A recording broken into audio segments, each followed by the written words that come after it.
All right, folks. Well, welcome to another installment. It's a beautiful day. We're closing out the month in January. It's January 30th today, and took the PCX out of out of jail, if you will. I haven't ridden this thing after the Cannonball, outside of when motor shippers shipped it and brought it to my like the Dollar General because their truck was too big to fit into the neighborhood. Their semi truck. I literally rode it from there home, and it's been sitting in the garage ever since. I've turned it on sparingly here and there just to make sure the battery's still good, and battery's still good. Still had enough fuel in it. So I didn't really feel like gassing it all the way up because I didn't know when I was going to get to it. Here we are, 6 months, and some change, plus minus, and I'm gonna start picking this thing up again. I want to clean it. As you can see, it's just dirt and it's just grimy. We did do a one power wash with these bikes. Alex Quasi and I did one. We were forced to do one because we had this like white stuff. You can still see reminiscence of it here. It was caked on. We power washed it in, I think, Grand Junction. We got into the hotels. We were exhausted, but we were like, we got to clean this crap off. We had went through some slick stuff. Lord knows what it really was, but it just tore up everything. And we power washed it, but it's still dirty. The bike is sitting in post Cannonball position. I haven't cleaned it. I haven't washed it. It's gotten a little bit more dustier because it's sat in a garage, but, that's what expected, 6+ months sitting in the garage. That's what it expected. These City Grip 2s, I will tell you what, these things have last. They still have the little whiskers on them, which is shocking. These are great tires, by the way. And I do have a spare set, brand new, that I haven't used. So I don't know. I might air these up and check them. And once I do the full maintenance on this thing, go through it with a fine comb, oil change, filter. I have all that. I didn't even bother changing. I did one oil change on the road. I put a fresh belt in when I was in Portland, like 4 days before the Cannonball. That's it. I only maintenance that I've done on the bike while on the road and while the Cannonball event was taking place was change that oil in Kerrville. That's it. And I could have gone, mind you, Kerrville was what, day 7 of 8 or 6 of 8, 7, 8, whatever it was. It was Kerrville, then South Padre. So it was day 7 of 8. And I just felt like doing an oil change, and I did one. And it wasn't even that bad, and I could have definitely stretched it. But, I had 2 quarts of oil with me, just in case, and, in case someone else needed it. Didn't use it, didn't touch it. So I didn't even change the air filter on this thing, because it looked fine. So I'm going to do all that. I have all the parts for it. I got a new lever for it, because when this thing decided to take a nap on me, it's just kind of bent. It's like kind of bent down. So it's not like, you typically when it, on like my NC700, it fell directly on its side, and I had really bent it. But this was usable. I used it towards, all the way through the end of Cannonball and was a finisher. But I have a new lever. I had all that stuff ordered just after the Cannonball. Like, once motor shippers brought the bike, it sat in the garage and it just sat. It hasn't had any road time. This is the most road time it has had since the Cannonball. It's really dirty, so I plan on taking it to the car wash and just power washing it off and getting it all clean. So, yeah, let's go ahead and do that. Let's take it to the car wash and get it all cleaned up. I'm going to put it in storage for now. I do have the Royal Enfield project that I'm kind of taking on. This mirror's gotten loose on me after I put this on. So, yeah, I got the Royal Enfield project that I want to get buttoned up. I told myself, the reason why I forced myself to get this bike up and running was because I don't want to have too many pending projects in the real riding season, in the springtime and summertime and stuff like that. I just don't want to have to deal with too many projects. And I had liquidated a lot of bikes. We got rid of the NC700, so I'm really down to 5 bikes. I mean, not even that statement sounds crazy, but where at one point I was in the double digits for a hot minute. I really just bike ownership can get draining, and And one thing about me I realized was like, yeah, it's great to have different variety and styles of bikes because you have options when you want to ride. But the truth be told is you're only ever riding one at a time. And really, outside of that, these things deserve to be ridden. For them to just sit in a garage and kind of get beat or in a warehouse, it's not doing it justice. I'd rather sell to someone that's gonna put it to use and enjoy it and have a good time with it. So that's kind of where I was, and really I had gotten to the point, and I had gotten to the consensus that I'd rather have a few that I enjoy, that I really like riding, rather than having dozen plus bikes. And honestly, the reality is there's always a financial factor to it, but really is because these things are really cheap to maintain, right? Like, oil is cheap. Outside of that, there's not much modifications and stuff. So the reality is that there's always something that is up for maintenance. Because when you don't ride bikes, people think, well, as long as you have fresh oil and stuff in your bike and it sits around for a while, you're going to want to change that at least once a year, even if you haven't really ridden it. I lived with the mentality, holy God, that line is, it's going to be interesting getting out of there. But I'm kind of with the mentality, oil's cheap, engines aren't, and, especially for these things, they're most motorcycles. I mean, outside of my Rebel and I would say my Harley, them bikes take 3-4 quarts, 5 quarts, but everything else is taking 1.1 quarts or 2 quarts at max. So oil is really cheap, and I usually do, and I service bikes a lot earlier than the service manual call. Who was that? Why is it yelling? This service manual calls for because dude yelling his phone to someone. Okay.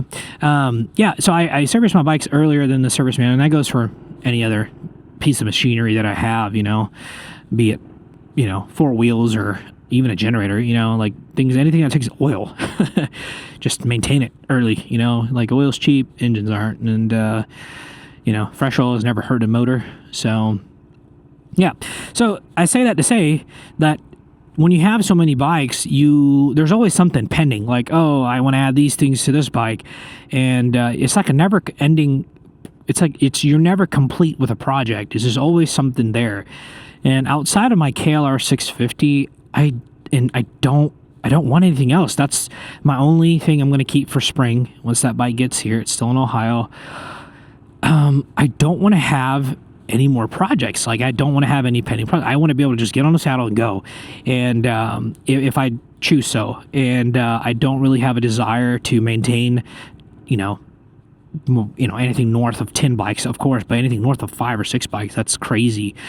I just don't want that. I got something that serves a little bit of everything. I got a scooter, we got the cruiser bike, we got the, if you want to call it, I mean, let's be real, any bike, that's, I've proven it with this thing. You can tour them if you really want to. You don't need what Harley calls a Grand American Tour, Electric Glide, Street Glide, whatever, Erd King. You don't need that just to tour. I mean, that's just false.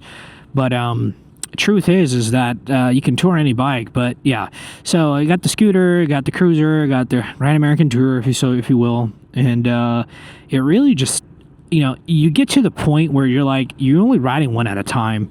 And so I really had to have a one-on-one moment with myself, and I'm like, yeah, I'm getting rid of this stuff. And I gave myself the year of Cannonball to do that, because I was playing with this idea since December of 2024. I was like, you know what, I want to really consolidate, have a few that I really enjoy, and just kind of go from there and make content based off of them bikes. And and I got enough, I got enough diversity in the fleet anyways, to where I can do that. So yeah, without concern for that matter.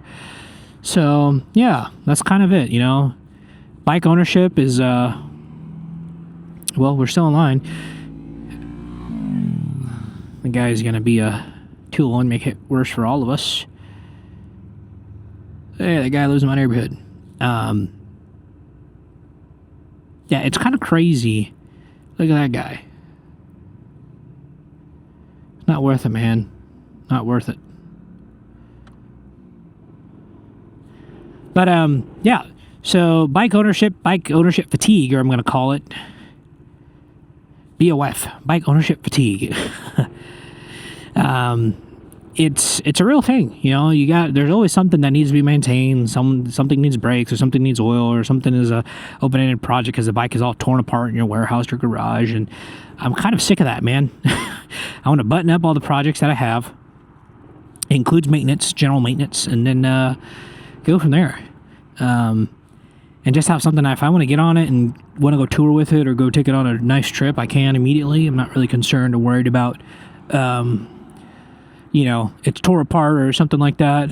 Of course, when I come up here, everyone and their mom decides to just come on this road. This is a really bad turn. All right, Kia. Let's see if I can time this. Yeah, we should be able to. We ought to make it. So, yeah, liquidated a lot. Got rid of the NC700. A few weeks back when I got the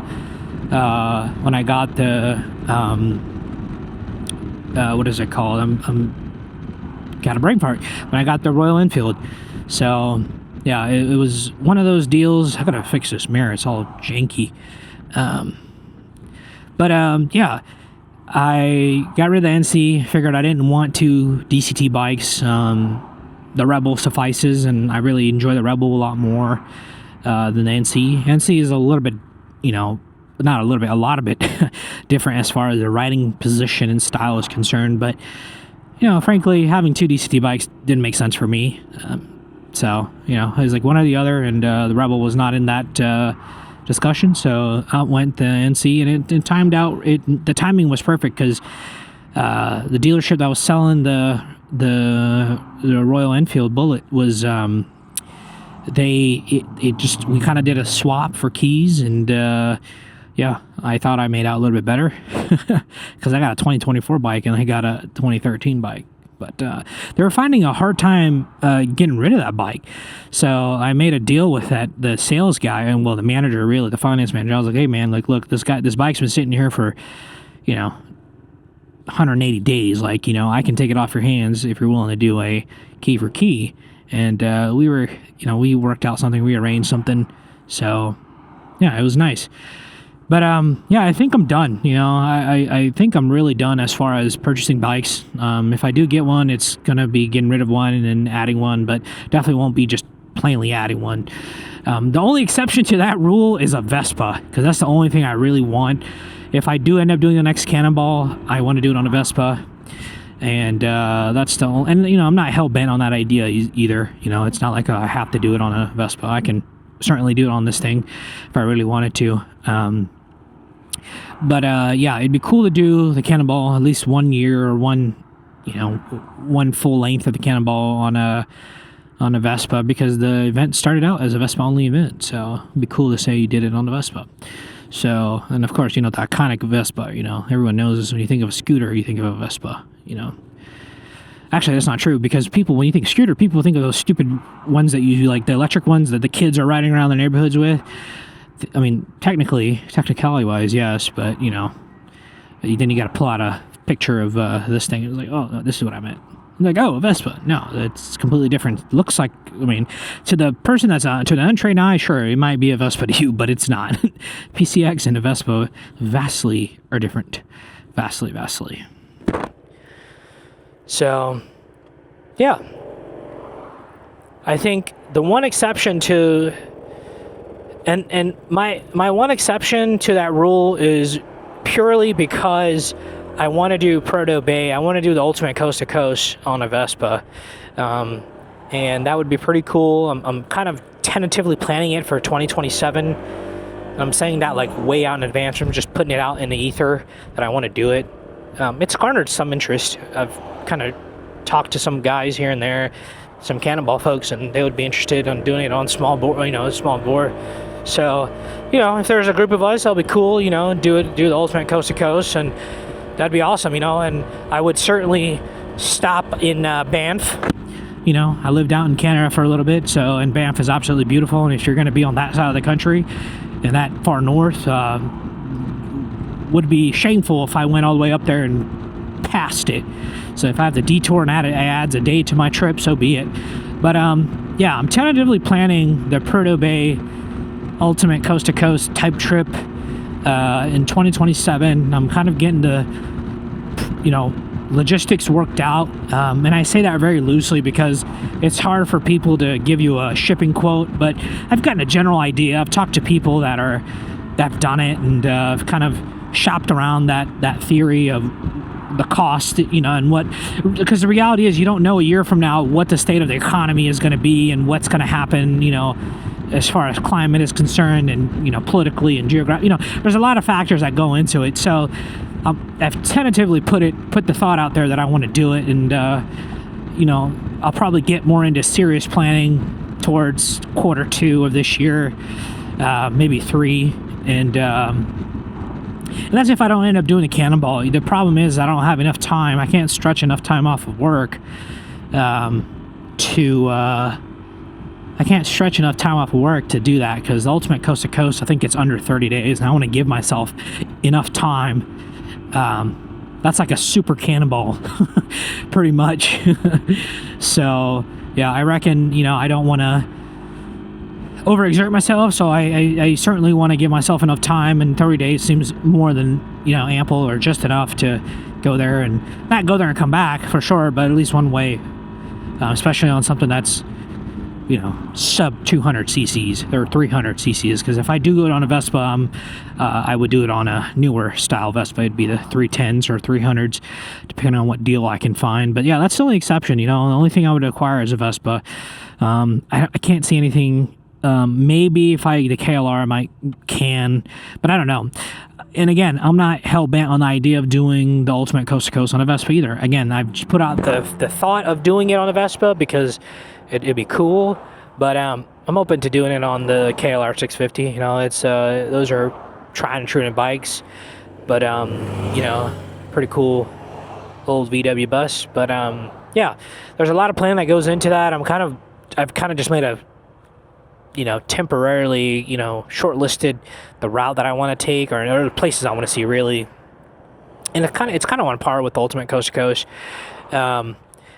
But with an addition of Banff, really, that's the only thing I have on there right now. I don't know if I want to do the Dunster Highway, because the way I would do it is I would have this bike shipped from here to Fairbanks, and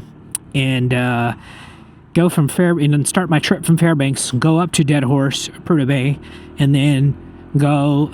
So I would go from basically Fairbanks, pretend this is Fairbanks, go from Fairbanks, go up to Prudhoe Bay, come back. So I would be doing it twice, effectively, going in there and coming back. And on the way back, it would then start the clock. Because it would be kind of hard to do it from here, considering I am in Florida, starting in Key West and going the other way. I could do that, but I reckon I would be so tired. I'd much rather be tired on a normal road than take the Dalton Highway or whatever that road is that goes up Cold Foot and all the way up there. I'd rather do that when I'm fresh on the bike, kind of, not 100% fatigued. So I don't know. There's a lot to be, to think about and think through when it comes to that, as far as that's concerned. So I haven't ruled out any ideas. And again, if more people want to join, power to it.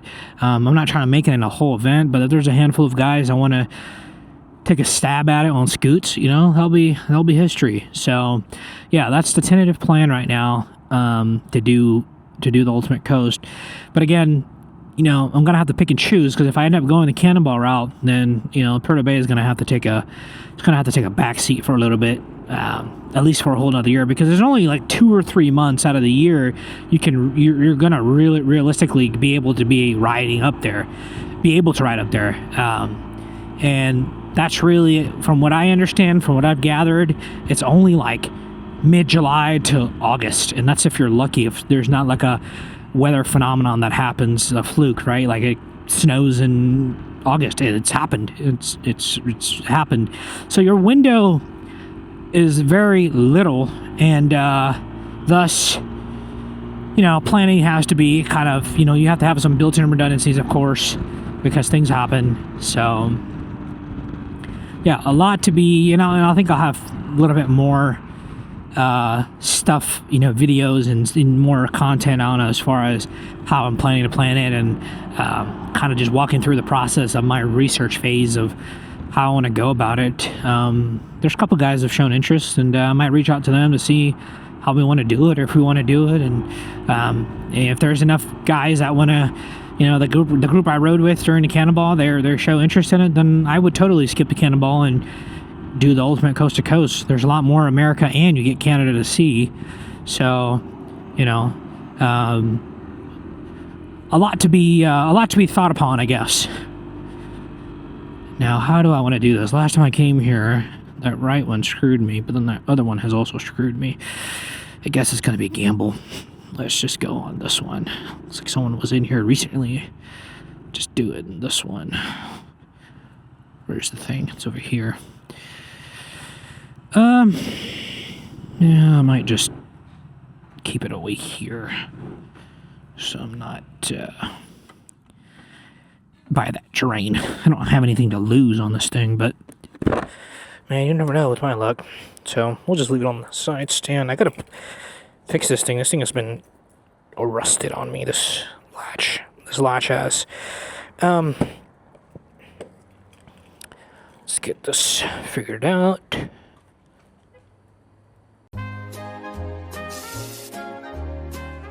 I need soap, dude. Give me soap. I hope the soap gun works, actually.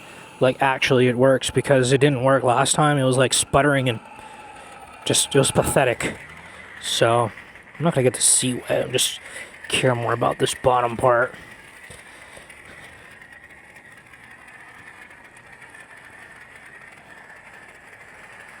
Looks like it's gonna actually behave and work. It's not the smartest idea throwing in hot exhaust, but whatever. We'll figure it out. Cool thing about the soap is it changes colors every so often. Or at least it used to. Go from like a pink to a blue to yellow. See, now it's yellow. So now it's blue and green. So make sure I get all up in there. Not really worried about detailing it. Yep, now it's sputtering on me. Is it running out of soap or what? I don't know, but this is the type of car wash we went to out in Grand Junction. Just do a rinse. There's a new wand here, which is good. Let's see. Whew, this thing was dirty. 6 months later, we're cleaning it. Shame on me, but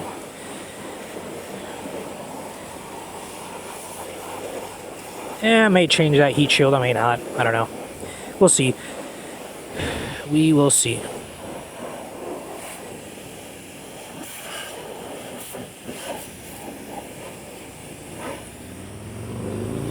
Thing's been dying to get clean for like... Some of that yellow paint you see is from like that one day. There was a day, I forget exactly which day, but we went through a construction zone while they were striping one of the roads. And it was like such a random place. It wasn't even like some city. It was just like middle of nowhere, like in the middle of a mountain or something like that. Or, and we had all gone through it, and it, it got on our bikes. I don't know if I'm sure the other guys got some stuff on theirs, but it should peel right away.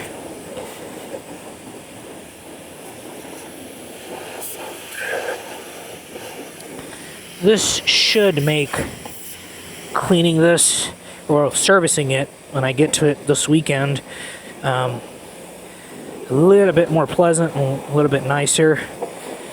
Getting all that grime out.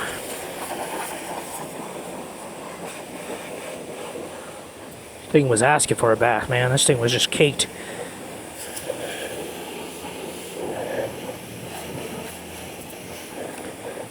Too bad there's not like a little blower or something I can use to dry it off, but it is what it is. I reckon by the time I get to the storage unit, it should be dry for the most part.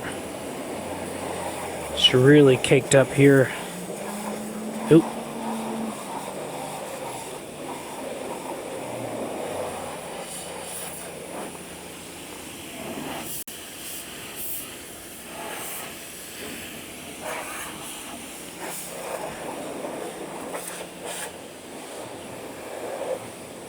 All right, I think that will do it.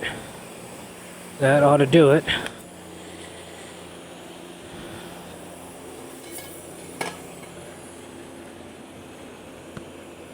Hope I didn't get the camera wet. Yeah, minute left. Who cares? We are done. Man, I've been wanting to do this for like 6 months, and I'm finally getting around to it. Oh, man. Actually, well, yeah, I can...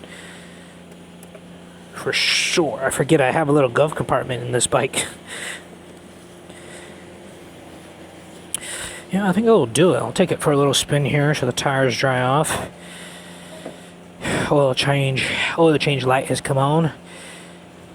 You know, my average has gone real down. When I, like, before the Cannonball, this thing used to give me, like, at least, I would be at least in the 3 digits. I'd be, like, at 101 or at least at 100. I don't know what happened during the Cannonball. Because the valves were in check. They were all in spec before. And it wasn't consuming oil. So, yeah, I don't know what that's all about. But, yeah, my average has just gone down, unless that's just wildly inaccurate. So, yeah, I'm not going to fill it up right now. I got 2 bars left. I should be able to get home and to the Royal Enfield pretty quickly. We're going to have to do a little maneuver here. This guy waiting on.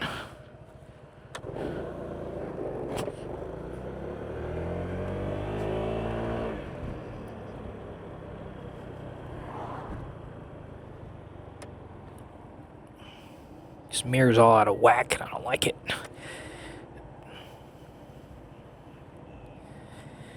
Man, that thing needed a bath. I'll probably end up giving it another one at some point, but once I get the oil changed and all that, and I get it all serviced, and I'll change the lever and all that all at once. I should be able to do that within like a couple hours, honestly. So I'm hoping I can knock it out tomorrow morning, and be done with it. I mean, technically, I could get it done tonight. There's not much to it, but which would much rather deal with it tomorrow than today. That way I can... The plan is to do an oil change on this and go ahead and do it. Actually, all the bikes need an oil change. No, think about it. The Rebels do. It's at 1,000 mile, even though I got it done at 300-400. I'm going to do it. I have all the filters and stuff for it. And then this bike... The Harley I just did, so I don't need to worry about that one. But the Royal Enfield is also due for an oil change.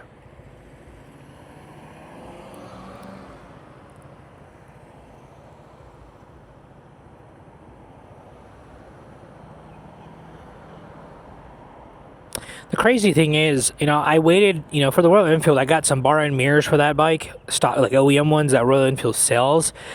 And had I known most of those parts were going to be coming from India, I would have just ordered off of eBay or called someone in India or a dealership, and they will directly ship it to you. In fact, I think the biggest one is in Delhi, in New Delhi, and they will certainly ship cross borders. And I would have ordered a bunch of stuff all at once, but it's cool because there's those same dealerships online are offering packages for a lot cheaper than what Royal Enfield in the States. Like if you go through a dealer, it's a lot cheaper than what a dealer would charge, or what the MSRP is charging, what the dealer is going to end up charging you. Like the bar end mirrors I found on eBay, like some dealership out in New York had them, and it was brand new, untouched. They were just selling their stock on eBay, and they had like an option where I can make an offer, and I shot an offer and $160. They took it, and I think like MSRP, my dealership was one like $250. I'm like, no. And then come to find out, you need to bar end the caps, not the caps, but like the attachment to put them in. So that was like another $20, which $18.99, whatever it was. It wasn't that bad, but the real problem was that it was like 3 weeks of waiting, and the dude never told me. So I'm like, all right, well, he told me, yeah, it should be like 2 to 3 business days, and I'm calling like 5 days later. I'm like, hey man, like my part's here. He's like, nope. It's like, I forgot. It's Royal Enfield. It's probably gonna be 2 or 3 weeks. It's coming from probably overseas or something like that. I'm like, well, hell, if I knew that, I would have ordered everything from overseas. I wouldn't even entertain going to a dealership, but whatever, you learn. So I'm planning on to put there's a kit out there that is all genuine Royal Enfield 350 parts. I think they're interchangeable with the Hunter as well. At least accessories are. So I got newer foot pegs. Like the ones I'm getting are like I think they call it deluxe. So they're like rubberized, or they're slightly bigger as well. And then I'm also getting a crash guard. I'm getting a sump, kind of like a protector. It's like a metal shield. And then what else? There's something else that I'm missing. Oh, and like a little rear seat pillion, like the backrest for the pillion, like that part, you get a new one of that. So, and the rails, plastic railings for that. So I was like, yeah, for $178, it's not bad. And like $15-$20 with shipping. We'll come here in 2-3 weeks, whatever. I don't mind that. And I'm getting a lot more for, bang for my buck. I don't mind waiting for that. But rather wait at once rather than have to wait for like, oh, I gotta wait 3 weeks for this, and I gotta wait 2 weeks for this. So I just order all at once, and you'll be here in and around the same time. So only thing outside of that I'm gonna get is probably some lights. I saw some pretty cool LED lights, headlights you can get, and so I'll probably go that route. And and a windscreen. Royal Enfield only sells one genuine windscreen, so and like that's the one thing that's not expensive. I would have thought that would have been like $250, but that's the one thing that's like, well, I guess Royal Enfield wants like $150 for it. A lot of the places on eBay that are selling them, they're like $100, so right around the $100 range. So, yeah, everything's gonna be ordered from India directly from Royal Enfield India. Not gonna even mess around with the American resellers and dealerships here, because it's just a waste of time. And yeah, rather just go that route and have an actual tracking number, because the other problem was the dealership refused to give me a tracking number. I was like, give me a tracking number so I don't have to keep bothering you every 4 days. And the guy didn't have one. And it could have very well been they just really didn't have one. But yeah, I'd rather take out the middleman and just go direct. When I can, at least.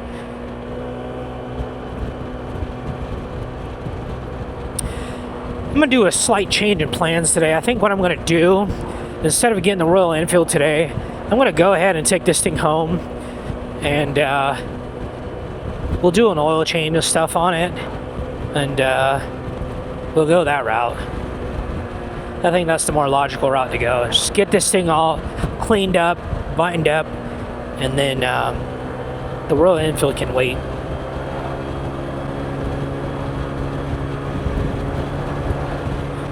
Also getting a little bit chilly, so better to wrap her up and get home.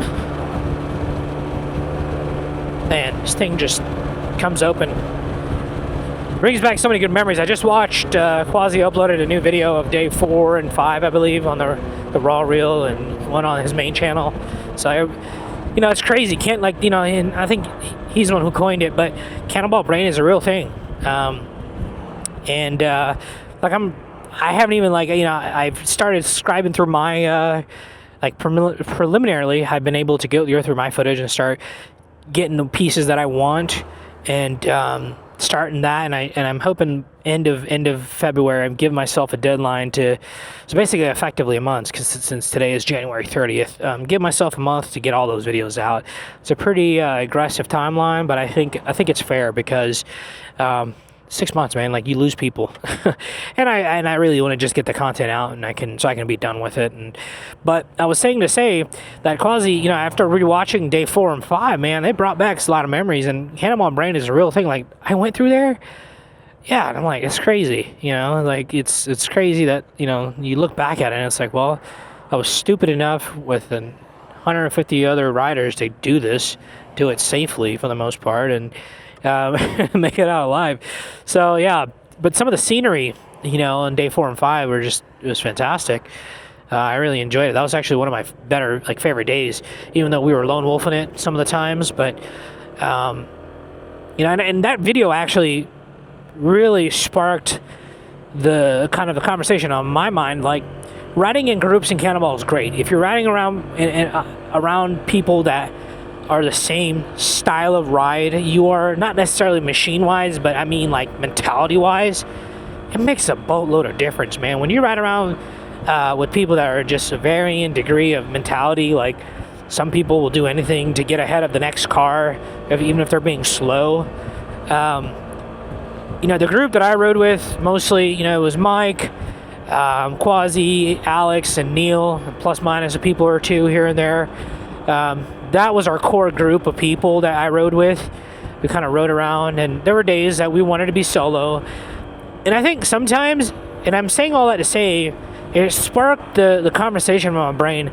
It's actually good to be alone wolfing it some of the days, because sometimes you just want to not think. Like, some of the days I was alone, I was able to shut off my mind completely. Like, at least for me, personally, that's a hard thing to do. It was just like not really talking a whole lot to people except seeing them on the road or stopping for gas here and there and talking with folks, local folks or some other riders here and there for, pit stops and stuff like that. But really, it really just forces you to stop and think and really open up and like take in the scenery that you're seeing. And some days, I was really grateful to have the guys with me and to bounce ideas off. And some days energies were higher than others, and that's just natural. That was bound to happen. You know what I mean? Like it was gonna happen. So, it was one of those deals where it was like, I'm grateful for it, and very grateful. That guy rides an Indian Scout. Cool guy. I got to get with him one of these days and see if I can do a ride with him around here in town. But yeah, so yeah, I think I did I had a good mix of days that I rode with people, and then days we ended up riding alone. And there were days that we started out together and we kind of scattered, and there, so other days we started out alone in the morning and we ended up finding our ways together midway or halfway through, or 3/4 of the way through. And it was nice. I don't know. Do I encourage riding solo? A lot of people did. Nothing wrong with that. Most people rode in some sort of a pack or group. And what I've came to realize is that I don't think it really went or boiled down to the point of where it was like the same CC or same displacement of bikes were in and around each other. Because I noticed a lot of the days, especially after day 2 and 3, when people really got into the groove of riding, and they figured out their kind of strategy, so to speak. They figured out their fueling and all that, and really got comfortable in the saddle. You started seeing the same people either they were ahead of you or you were ahead of them, and they caught up to you. You kind of started seeing the same folks come up, and in your fuel stops, or as you're approaching a checkpoint, you would see the same scoots. You would recognize the scoot or what the person's wearing, and I was like, oh, there's a guy with the blue helmet or red helmet or the all orange suit, climb suit. So like, it was cool. Like you fall into this groove, and you get to see these same people, and so it's nice to check in. Like, hey man, you saw that crappy road back there, and even though you weren't riding together, you can kind of relate to them. So it was pretty cool. But yeah, I thoroughly enjoyed riding the days I did alone, and sometimes when I was alone, I was, man, I wish I had some of the guys here to just take in some of the scenery and just to bounce ideas off. But really, the time that I was allotted to be by myself, I think that was great, and the time that I was with people, I think it was great. It was equally as great, if not better, because you had time to chit chat and keep yourself awake. Sometimes there were days where you kind of struggled with sleep and stuff, and there's no amount of coffee or caffeine that was working. So, yeah. Well, I'm going to end it here, folks. Well, thanks everyone once again.